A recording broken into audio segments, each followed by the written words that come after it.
interview with Fazil. When Faris said to Fazil that when Abu said, don't loot, that it was a signal to loot, and all the looting that happened because Abu said, don't loot. I am only happy that Abu didn't say don't have sex, because we would have had a baby boom 9 months from July 27, 1990. If that's what Faris believes. You see, in 1990, and many of you who are under the age of 30 will not know this, there was a time in Trinidad and Tobago we didn't have cell phones. Believe it or not. And there was a time there was no such thing as the internet. We didn't have computers. And if you saw people walking around looking at their hand, it's because they just get licks in school from a teacher. But there was nothing to share information. Abu said, loot, loot. I want to tell Faris, in 1990, 3 things happened July 27, 1990. Whoever wanted to throw the NAR government down by funding and helping the Jamaat al-Muslimin succeeded. And Abu Bakr and Bilal Abdullah and 112 took hostages in the Red House and TTT.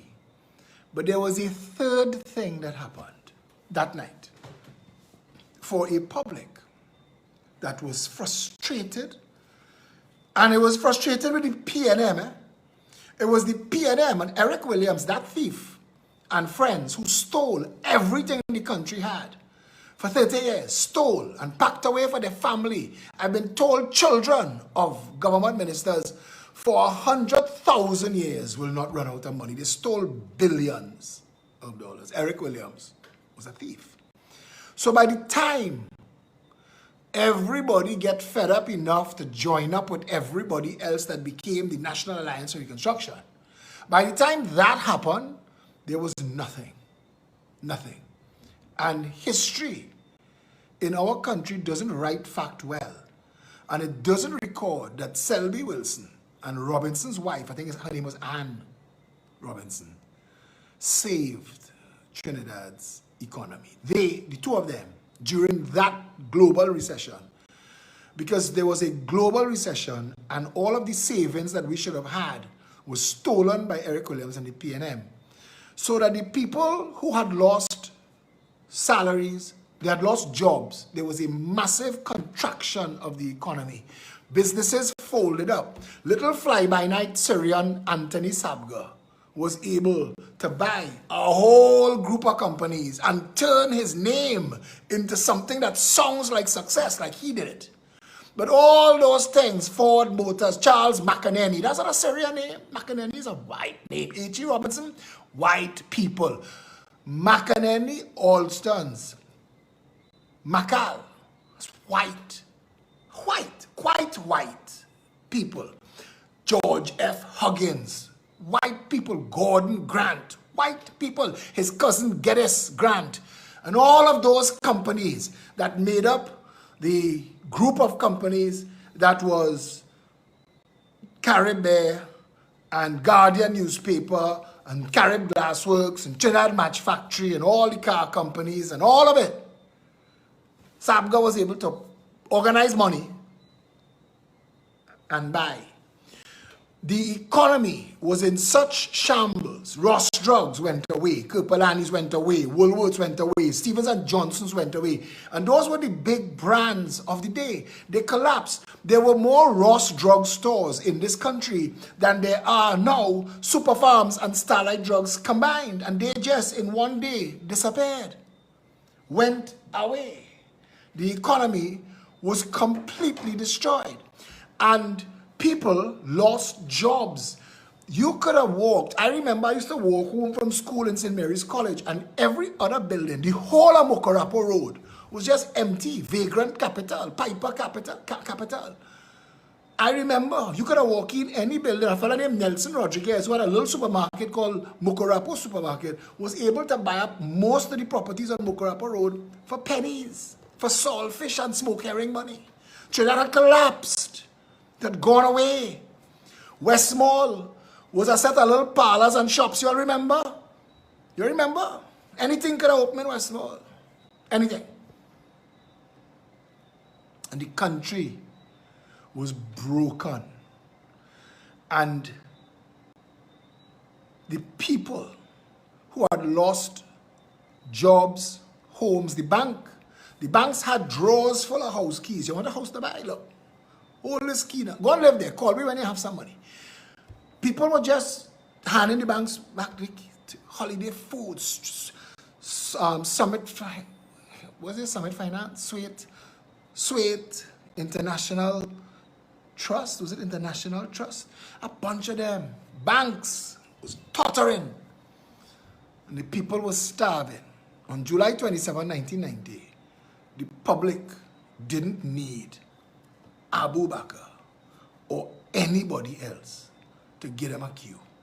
There were no queues. Faris was wrong. And the reason I give it that whole backstory is because Faris Al-Rawi is a way could get away with lawyer. Because Faris Al-Rawi used a statement that Abu Bakr's don't loot was a signal to everybody to go and loot one time. It's bullshit. It's always been bullshit, but we just leave it as folklore. Something that he said, oh, loot and then we loot. That's bullshit. People just heard that they bust a glass in a store and they was taking thing. Where the police? Police and Muslim been fighting in town. What? Hungry people. That was the signal. Hungry people descended. But when Faris, and I'm not talking about that issue, you know, I'm talking about Faris's use of the statement that when Bakr said don't loot, it was a signal to loot, like if that was of any benefit to anybody. But he said it with a kind of assurance that was to make you feel like, well, boy, if that could happen, then he should maybe really keep the sedition law. It's bullshit. And he built his whole argument on bullshit. And Fazil Muhammad didn't know enough to tell him, Faris, that's bullshit. That's not true. That's not really what happened. You're building your argument to make a point on who you feel you could get away with. It's like Stuart Young today. Stuart Young today told El Pecos that they opening a marketplace is them circumventing the law and the police will visit them. Don't tell Stuart Young. I don't know what's your problem, you know, son, but I know it had to be hard to pronounce. And somebody should be diagnosing you. El Pecos. You see Richard Camacho? Richard Camacho is married to my cousin, Susan Acri Camacho. You see them people? Them are your friends, partner. Them are your small little money-sucking friends. See them? Them work hard for what they have. Real hard. Richard Camacho, in case all you forget, spent years of his life in a 20-foot container behind a barbecue pit, barbecuing pigtail and chicken and ribs for people. Where? Richard Camacho. And they work hard until they build the El Pecos brand and change the way restaurant was done in this country. And you come with your lockdown. It didn't make sense. Susan and Richard was going and buy lunch in Fifth Street Supermarket, in St. Christopher gas station, in Starlight Drugs, and in Ioli Marketplace. And they was going to buy lunches there and bring it and show me that there is nothing here that makes those places able to sell restaurant food, grab and go. Nothing. But they're considered essential for something added on. Gas station in St. Christopher's case. Drugstore in Starlight Drugs case. But in Ioli Marketplace case, where I go and shop, I have an Ioli Marketplace card and I get points when I shop there because I like the food. In Ioli Marketplace case, they opened in a space downstairs from their Ioli restaurant in Ellerslie Plaza to sell their food to go because they wasn't making enough sales for the sit-down restaurant upstairs. So they were selling food to go. So 99% of what Ioli Marketplace sells is their kitchen cooked food to go. So when Stuart Young say that El Pecos bending the law, but Ioli Marketplace not, Stuart Young on shit. He's trying to see what he could get away with. But El Pecos, Richard Camacho, I tell him months ago, I say, brother, boy, put 3 tin of tuna fish, 2 bags of macaroni and a bread, and say as a grocery. Because all of them doing it. High-low Maraval gets lunches delivered to them in warmers. Faris say, as long as you have a kitchen on site. He didn't say if you're cooking in the food on site, where you could get away with. Where you could get away with. And I'm wondering if there's something behind the scenes that we ain't seeing. Who getting permission to sell is different for some than others. But you bounce your head here, Stuart Young, and you're going and lose. Because when I told Richard Camacho that, I said, boy, you're sticking. He said, I am restarting my business. I am going into the supermarket business. And I am going to register with the state legal affairs. And when I get that registration, that I am a supermarket, I will open back. But Stuart Young is a son of a bitch because he didn't go Kamwa. Chinaman, what you doing here? How come you selling 3 tin of sardine, 2 pack of macaroni and a bread and calling this a supermarket, Kamwa Marketplace? He didn't do that. He didn't say Kamwa and shit. He didn't try that. And I don't know why. And I don't know why Stuart Young feel that there could be one law for Kamwa and another law for El Pecos. And El Pecos is a bigger marketplace than Kamwa. Kamwa is 90% Kamwa food, grab and go. So why is Stuart Young applying? I don't know why Stuart Young is the one applying the law, because he's the Minister of Energy. Or maybe that was on the voucher when he gets his salary. But his other ministers are things. You see, I live in a country where these bitches, they're doing things that is legal, but not right. And St. Christopher's gas station didn't care that I was embarrassing them on video. They didn't care. Because make a money time. All the other restaurants closed down. I gonna sell food for you, Philip. I taking my chance, make a money. My children must eat. Frig everybody else. No problem. Starlight Drugs did the same. High-low. Gervais Warner, if he's still at Massey, and Massey, they do the same. Whoever could get away with, they have. So I asked today, supermarket restaurants, okay. Bakery restaurants, okay. Drugstore restaurants, okay. Gas station restaurants, okay. But restaurant, supermarkets, not. Fine. Close down Ioli and close down Kamwa before you go near El Pecos. Because if you touch El Pecos first, then I am saying something crooked and underhanded is going on. And these business places are getting away with criminality, breaking the same law that Shorty Boy trying to get away with something. Enforce it. Don't give me the bullshit about this, who you know. Don't give me that. Don't give me that at all. Stuart Young is nothing to know. It's nothing to know. But you see, I want to feel El Pecos not in the bribe business. I want to feel that. I want to feel El Pecos in the I go challenge them business. You see, my cousin Suzanne, she vex. She get vexed. She say it's not right. And her argument is this. And Derek Chin, who owns a series of malls and restaurants and cinemas in the country, and Peter George, who is probably the largest sit-down restaurant owner of a high-end degree in the country, they've said the law is a bullshit law. Why would you write a law that cannot be enforced except for uneven application of the law and bullying with government boots. You are dictating to people. All you could lock down, but some all you could open. But you're not saying under what conditions. Camwa closed, put up some shelves, and some sardines, some tuna, some macaroni, and a bread, and there's Camwa Marketplace. And they're selling Camwa food since. Nobody going Camwa Marketplace for bread. Nobody. El Pecos did it better, bigger.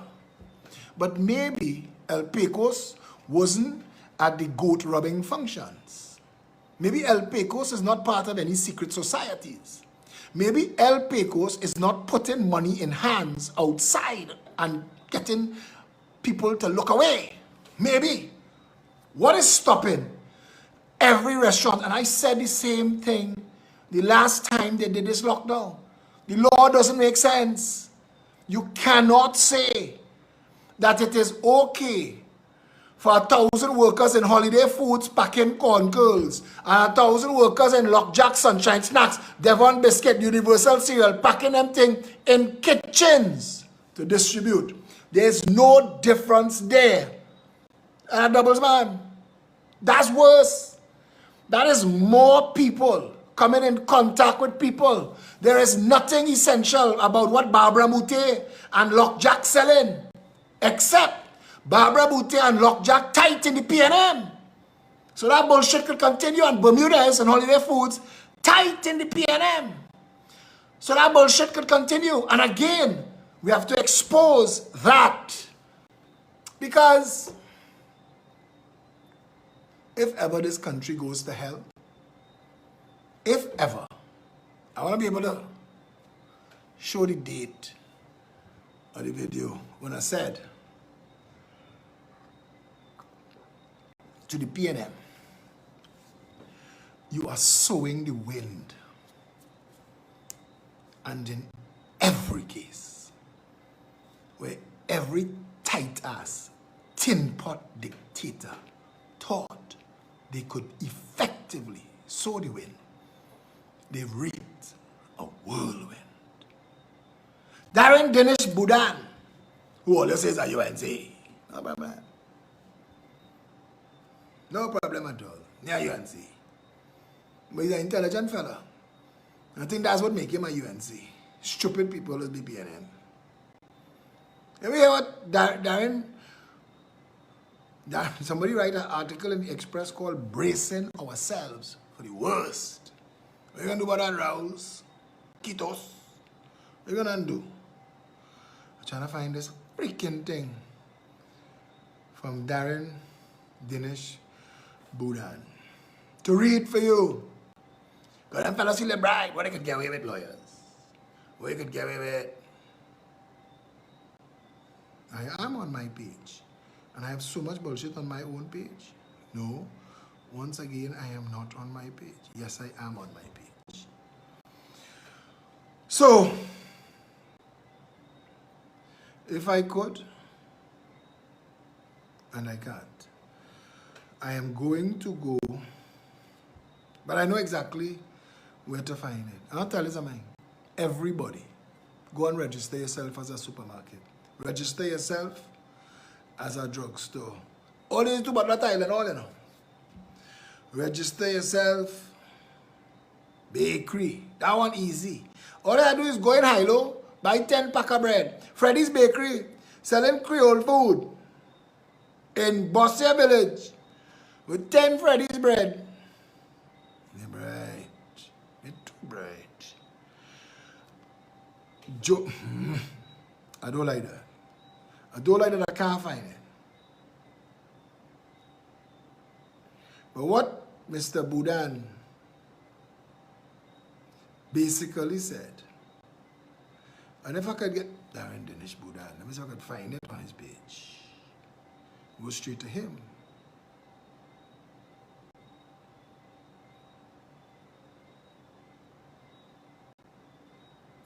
Here it is.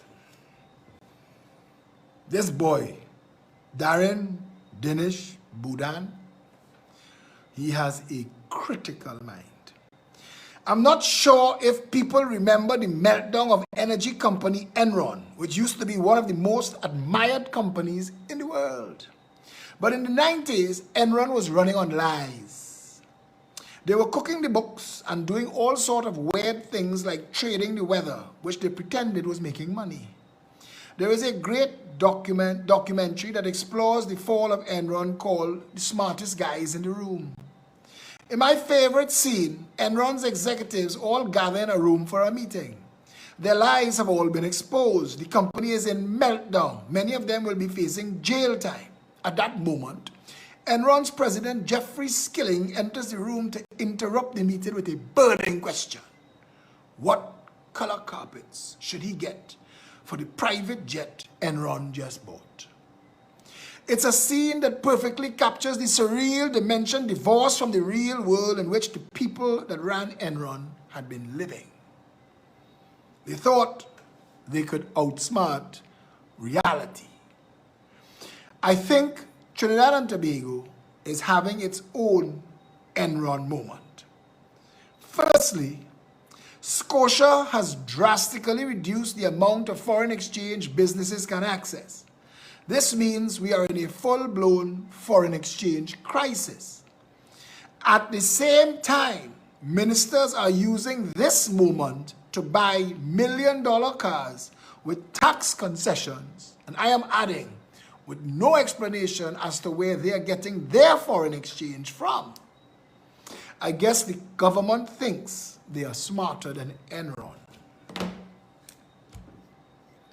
The government thinks that it could use law enforcement for what it could get away with. Newsday published a picture of Colm Imbert walking between 3 police officers fully masked and him with no mask at all, in practically the same place that David Welch was ticketed and charged for not wearing a mask. I asked Gary Griffith tonight, I put out a post saying Colm has to be charged. If you do not charge Colm, you are telling the people that the law is not real, it is arbitrary, and it is enforced however you all want to enforce it. And that is a massive prescription for confusion. And I strongly suggest that those who hold the wheel of state understand their responsibility to keep order in the society. The people are starting to believe that there is some laws for some and other laws for others. And that's not going to work out well for us. Yesterday, I told the nation that a 5-story building would cost $10 million to build, complete with elevator and air conditioning. Yet, we built a police station in Carenage. I'm guessing 10,000 square feet max, 2 stories. And it cost us $53 million. And I'm saying, if you use $10 million for a 5-story building as a benchmark, where the other $43 million gone? Today, somebody sent me Camp La Romaine or Camp Camuto in La Romaine, 2 cowsheds that's costing Trinidad and Tobago $23 million. The same person sent me a picture of a building for sale in Chaguanas that appears to be 4 stories with 2 wings, external cladding, pure glass, beautiful building, elevator, air conditioning. This is what the building, this is the description. Attractive office building in Northwest Chaguanas next door to the garden-like building on Endeavour 1st Street. The modern building is OSHA certified and is well maintained. There is basement parking for 27 cars, plus 12 spots in the front courtyard. Soft parking is available on Endeavour 1st Street in addition to rental spots at car parks nearby. The ground and first floors are finished and include partitioning that was installed by the last tenant. The top floor is completely unfinished. There are 2 stairwells, central air conditioning for first and second floors, 1 elevator and a generator. Viewing is easy. Call us today. Smoke detectors accessible to highway, outfitted, lunchroom, modern, fenced parking, handicap access, road frontage, elevators, air conditioning. That's $25 million. You're seeing 4 stories. There are 2 further stories below for parking. That's 6 stories of engineering, columns and beams. How does that cost $25 million to sell retail from a developer who's making a handsome profit? He's making about $5 million profit on that building. How is something that looks like 2 cow sheds in La Romaine costing the same thing to the state? How? How did Carenage Police Station cost us $53 million? $40 million of that is theft. Who do I call? Who do I call? I want to call out people like Stephen Valdez, Stephen Cadiz, Vasant Bharat, Mariano Brown, Nikolai whatever. Who else outside there talking plenty talks? Carolyn Sipasad Bechan, where?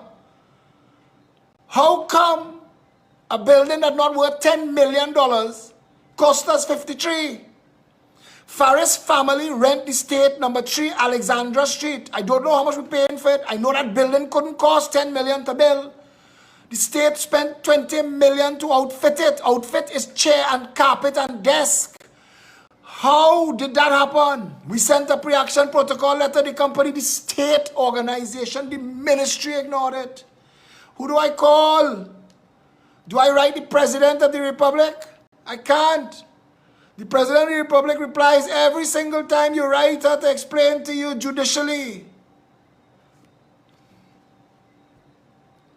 She says it well. But she has absolutely no authority. And that her role is ceremonial at best.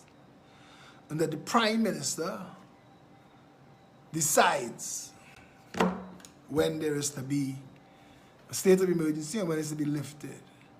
And that means that the President exists only to make it appear as if there are levels of state. Like in Germany, when Adolf Hitler became Chancellor, he also ran for the post of Kaiser and won that too. It's as if Rowley made himself President and Prime Minister. Adolf Hitler merged the 2 roles and called himself Führer. Now I'll tell you this. Having a puppet president draw a salary and do nothing for the country is not good for the country. And I have mad respect for Paula May Weeks. I do. I see what you all write on Facebook. She there, she's a hide and seek champion, she's social distancing champion, she had a power, blah, blah, blah, blah, blah. But Gary Griffith said something yesterday to me on the phone. That if you don't like the law, go and change the law. And I agree with that. Where you change the law? In the parliament. And how you change the law in the parliament? You have to get elected. And how do you get elected? You have to run for elections. But what about if the EBC corrupted? We're in a gray area. Because you can't actually get elected if the people who are handling the elections are rigging the elections. When the Prime Minister refused to plan an election in time during a pandemic, they're planning the panty and the draws for the pandemic, but they're not planning elections with enough time for international observers who said they would come. Said they would come. You had to put us up. No problem at all. We put up everybody else. We're paying 3,000 extra WASA workers that don't exist. Paying millions in overtime to people on paper alone. So we have no problem paying for you because this is important. And no, it's not. Who do I call? Who do I call? I want to ask this question. If you don't like the law and you have to get Parliament to change the law, what happens when you stumble upon a place where there are no symptoms, no systems, and the law does not apply? What happens then? What do you do? What do you do when you find out Queen's counsels and attorneys getting $8, $10, $15 million in briefs from the state? And one of the things that their job is to sue Philip Edward Alexander for defamation on behalf of ridiculous clients in the hope of silencing him from speaking out against abuses by the government, rewarding them. I am facing people who are heads of organizations, chairmen of boards, the lawyers for fly-by-night PNM clients suing me. The head of the tribunal is representing somebody suing me. It's not a little pipsqueak they send what they call their big guns. Because they need Philip Edward Alexander silence. They're back on them, don't want me talking. Because every time I speak, people say, how boy, how? Half of y'all will come on Facebook and talk shit about, be like it so, we jamming still, blah, blah, blah, blah, blah. You always get flicked like lizard shit and blocked. You never get to talk on my Facebook again. The people who come on my Facebook and share 19 animated gifs, I watch it twice. By the third time, you're going to get blocked. Because we have 1,600 comments, and we have to go through each of those 1,600 comments after the live video to make sure nobody talked any lawless bullshit, because we have to delete and block that. We have a responsibility, so we don't have time for shit. We really don't have time for shit. We're doing 3 and 4 videos a day now. We've taken on the role of media and opposition. We're raising pertinent issues in the public space while Kamala and Rowley concerned about each other panty and drawers. Talk about who shirt rum full up and who drinking. We don't care about that. You could be drunk and screwing chickens if you're doing the job right. We don't care. Do it right. It's a job we care about. Who do we go to ask, where did Stuart Young and Terence Dialson get the foreign exchange from? Call them, say, people who exporting have first access. What is Terence exporting? He mammy. What's Stuart? What's Stuart exporting? Stuarty boy exporting. Who they get the foreign exchange from? I asked Colm Imbert when Devon Marad said that Colm Imbert is bringing on a $2 million Italian car. I asked, where do you get the foreign exchange from? Colm took the chairman of WASA as his lawyer, who I've been told is now the chairman of TNTech, and used him to sue me for asking the Minister of Finance, who is responsible for the allocation of foreign exchange in the country, who doesn't export jack shit, where you get your foreign exchange from? So if you understand what I'm trying to tell you, that our entire country now has been pressed into service that feeds all of this, all of it. And I want to know how judges feel about these matters coming to them. How does the Chief Justice feel about the fact that the justice system is being used this way? I had to ask a police officer, do you agree with some of the things that are going on? Not at all. See, some of them hard. Some of them is make me question a lot of stuff. Say, but we have to do it. If we don't do it, they have consequences for us. I said, do you know in Nuremberg, the #1 defense for the people who were sentenced to hang, who lined up 6 million Jews, stripped them of their belongings and their dignity, and murdered them. When asked, why did you do it? I was just doing my job. My job was murder, legal murder. What happens when your job becomes the enforcement of laws that uphold wrongdoing? What happens then to the oaths that we swear? Everybody from the Chief Justice, the Commissioner of Police, the Director of Public Prosecution, every judge, every officer of the court needs to now look and see and ask themselves, is the line being blurred? Have we stopped functioning as a country ruled by law and started functioning as a country hijacked by law. There's a difference. There's an absolute difference. There is no difference between Ioli Marketplace, Camboa Marketplace, and El Pecos Marketplace. And if either Stuart Young or the police take action against El Pecos, then it is safe to say that the rule of law in Trinidad and Tobago has been overthrown, and that the rule of application of law is running the show. And all of those who contribute to upholding that have to answer to themselves and to their God and to the memory of their parents if they're not still alive, and to their children. Long rope for Maga goat, and the longest rope has an end. I want to tell the people who chaining up David Welch and telling him that they're coming for motorcade on Friday and they're doing it still. The Commissioner of Police now has said that he will arrest people for this. So you have to ask yourself, is it worth that as a stunt? It'll accomplish nothing.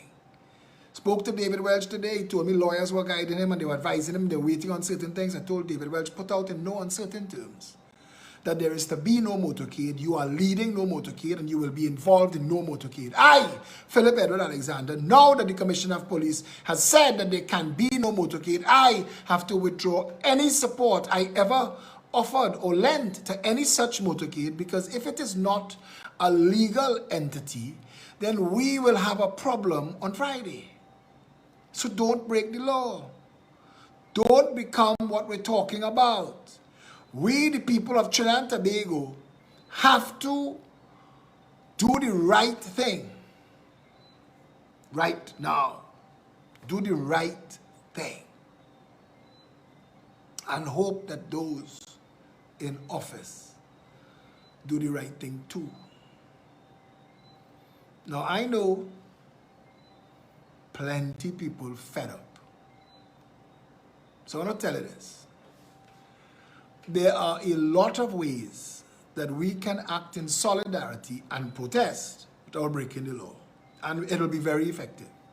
So you don't have to come out in numbers yet while there's a state of emergency.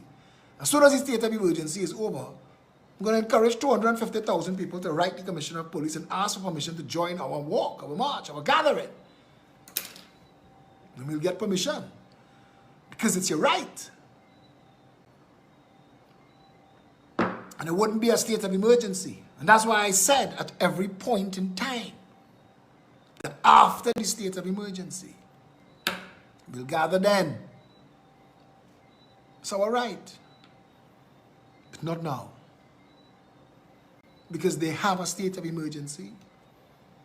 It's a ridiculous function of the Constitution that still exists. It gives the government untrammeled power. And we have to weigh every decision we make as to if the juice is worth the squeeze. Nobody in Trinidad and Tobago, nobody want violence. Nobody. I see that people are being goaded and provoked, but nobody wants it. Nobody wants it. We're law-abiding people. We've had too many opportunities to do wrong, and the vast majority of us have done right. Even when the police service did their day of total policing, which was itself illegal, and nobody was ever brought to justice, the average person in Trinidad and Tobago does not subscribe to breaking the rule of law. We have a month again until this state of emergency is over. In the meantime, we have press conferences being called. I assume one will be called on Saturday. I want to ask the journalists, whoever is present, to ask, Why are our deaths per million the highest in the world? Why would the whole world doing and practicing ways and means of managing COVID-19 so that it does not require hospitalization? Why are we not doing that? 99% of our people get COVID and it means nothing to them. The 1% who get COVID, why aren't we treating them better, quicker, faster, better? Why? Why are we deliberately failing in the face of so much information? Why? Please ask those questions. It is important. I say again, do not encourage yourself to break the law. Do not encourage others to break the law. Do not. Okay? Don't. Now is not. We as a country cannot afford that black eye. We can't. We already a joke to the world. Keith Rowley and this OJT government has made us the laughing stock of the world. We send relief food to Guyana and Guyana say no thank you. Because they believe never take anything from anybody who will brag about giving it to you. We've become a joke. Keith Rowley was removed as head of CARICOM. Nobody, and I can find it. After I no longer searching for it, it show up in my news feed. I don't understand how my news feed has become so ridiculous, or my page is so full of. I want you to hear this as we switch. Give a man a fish and you feed him for a day. Teach a man to fish and you feed him for a lifetime. This proverb sums up the difference between China and India, between how they approach the world and how they offer assistance. In fact, in the case of China, they give you a fish and then capture you in a net of loans. We've told this story many times of how China promises development and delivers debt. Tonight we want to tell you another story, one that is seldom told. The story of India's development model. How does India engage with the world? Did you know that India is steering 500 development projects around the world? Why do you never hear of a debt trap? Well, this is a question we asked ourselves. So we did some research, crunched some data for you, and tonight on Gravitas we have a very interesting story. For context, look at China's numbers. More than $1.5 trillion in loans to more than 150 countries. Plus, outstanding claims that exceed more than 5% of the global GDP. This is, in a nutshell, is China's debt trap. China is the world's largest creditor, an international loan shark, if you will. It swallows sovereign assets if you don't pay it back. China's Belt and Loan Initiative has become a symbol of modern-day colonialism. China has turned Pakistan into a colony with the China-Pakistan Economic Corridor, or CPEC. It has forced Sri Lanka to hand over the Hambantota port because Colombo could not pay back Beijing. What about India? What is India's global growth model? No flashy checkbooks, no overcommitment, and no threat to any partner's sovereignty. India has pioneered a new model of global growth. Despite being a developing country itself, India is aiding global development efforts. It's a success story that must be told. So here are India's numbers. As of today, India has extended more than $30 billion worth of development assistance. These are lines of credit. This money has gone to as many as 64 countries. That's more than 30% of the countries on this planet. 64 countries, and this is translating into real impact on the ground. So far, more than 300 projects have been completed in partner countries using the lines of credit from India. As we speak, more than 240 projects are being implemented. Where is all this money going? It is being spent in critical infrastructure sectors like transport, roads and ports, power generation and distribution, agriculture, manufacturing, healthcare, education, basically real development initiatives. And this is being done with a special focus on the neighborhood. Out of $30 billion, around $16 billion have gone to Asian countries, with the bulk of it to India's immediate neighborhood, countries like Bangladesh, Bhutan, Nepal, Sri Lanka, Myanmar. This is where Indian money is driving as many as 98 projects. 44 of them have already been completed. Despite concerns about growing Chinese influence and pressure on partner countries, India has managed to complete key projects. Sample this. India is funding more than 400 projects in Afghanistan alone. They're spread out across all 34 provinces of the country. In Bangladesh, India is financing 31 projects, 13 of them completed. In Nepal, Indian funds are driving 43 road projects, 17 of them completed so far. India is also behind 4 power transmission projects in Nepal, with one of them complete. In Sri Lanka, 19 Now, I'm going to projects have pause been it. financed, 11 of them complete. I'm going to pause it there.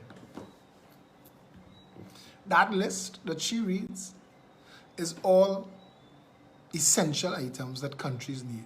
Port development, power plant development, water purification development.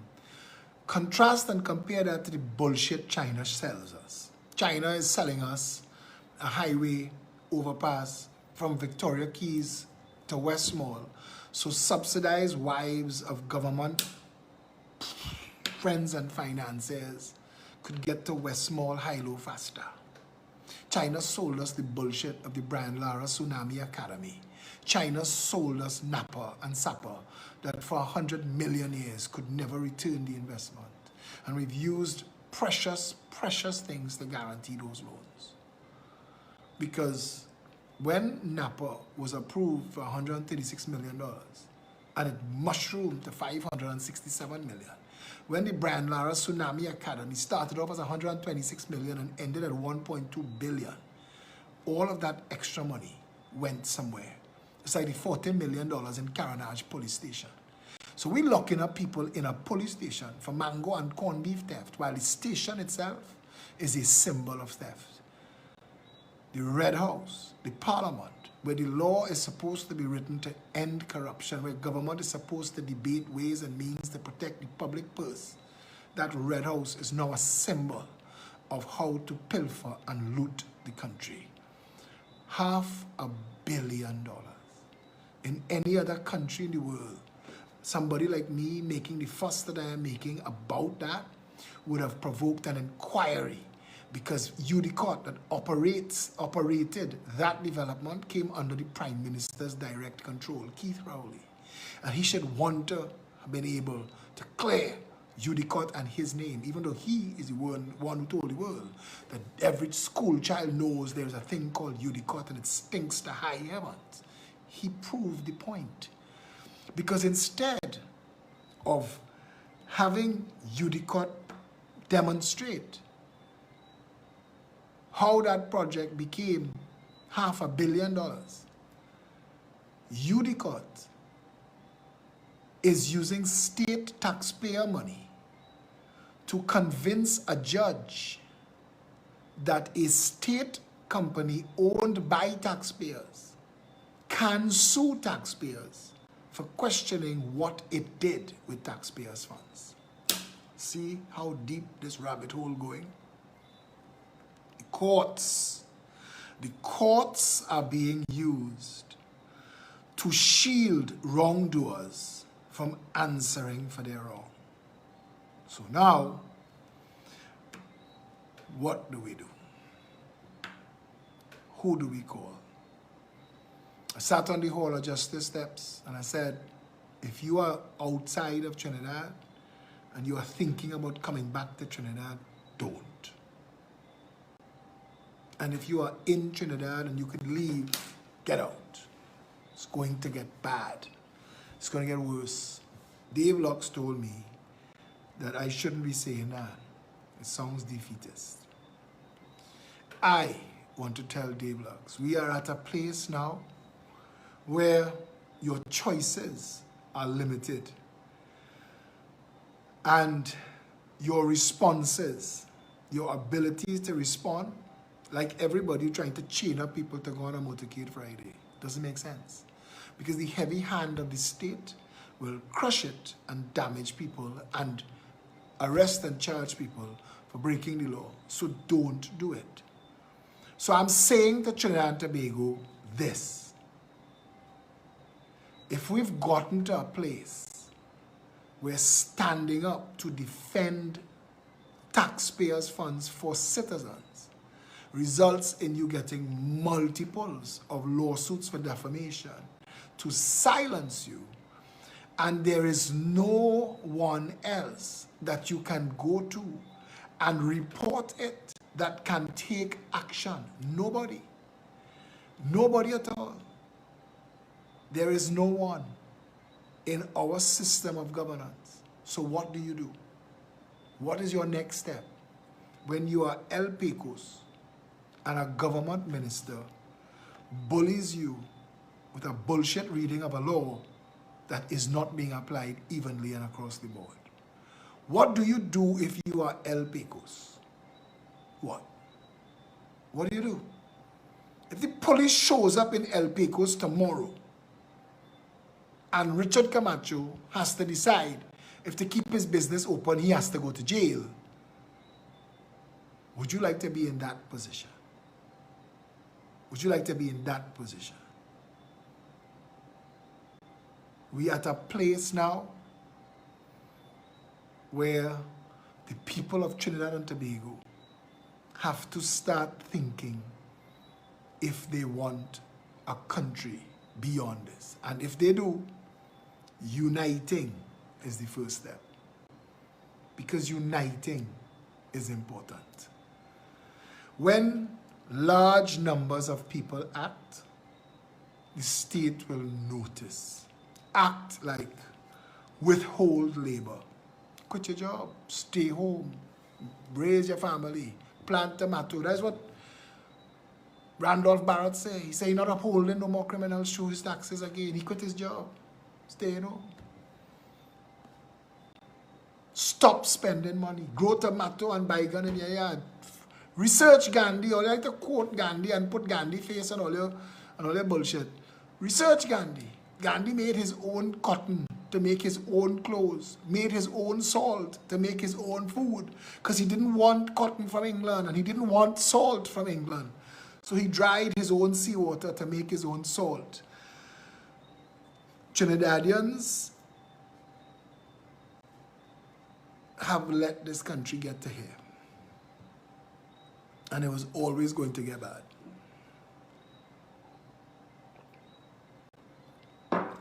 At this moment, there is a state of emergency. So at this moment, do nothing. Stand down. At this moment, stand down. At this moment, there is a state of emergency. The law does not apply. Stand down. There will be another time when the people can have peaceful walks and marches and motorcades, when there's no longer a state of emergency. The state of emergency was declared on May 1st, it's July 8th. By my calculations, we have 22 more days. 22 more days. Everybody who hears my voice, stand everything down. 22 days. When there is no state of emergency, go to the Commissioner of Police and apply for permission to protest. If the reasons we can't protest then is a lockdown because of the government's mishandling of COVID-19, Marsha Riley raised a point yesterday that the very state of emergency that we are under lockdown is causing the environment that led to the state of emergency, and that is circular logic and a catch-22 for the people of Trinidad and Tobago. But those letters that you all are sending to the president, she is responding, if only to say that there's nothing she could do. It is a response. And we will learn to go forward from there. Tonight, I can tell you that there is an organization like the Citizens Union of Trinidad and Tobago and you're free to join it and to become a member of it. And when you become a member of it, you become a growing mass of patriotic citizens who want a better Trinidad and Tobago, who want to stand with each other in solidarity and protect each other from abuse and the heavy hand of public and private sector interests. The Citizens Union of Trinidad and Tobago is free for anyone to join. It is not a secret society. It is very public. citizensuniontt.org, citizensuniontt.com. Consider it our response to the secret society. When you are a member of the Citizens Union, you get advantages, especially through our business catalog that was launched recently. At this moment, we have over 200 companies offering specials, deals, and discounts to Citizens Union members, including an entire medical clinic giving free medicals to all new members for the next 3 months, and you can reach out to Felicia Ola to find out. And it is in all of our best interest to stand together and come together and be one people under one flag. I know that the vast majority of this country, regardless of what uniform they wear, what job they hold, where they operate, I get constant contact from everybody. Nurses, doctors, police, soldier, judge, lawyer. I have friends everywhere. People, the average person, CPEP workers, people on the ground, school children, everybody reach out and offer encouragement and want to be a part of it, and that's fantastic.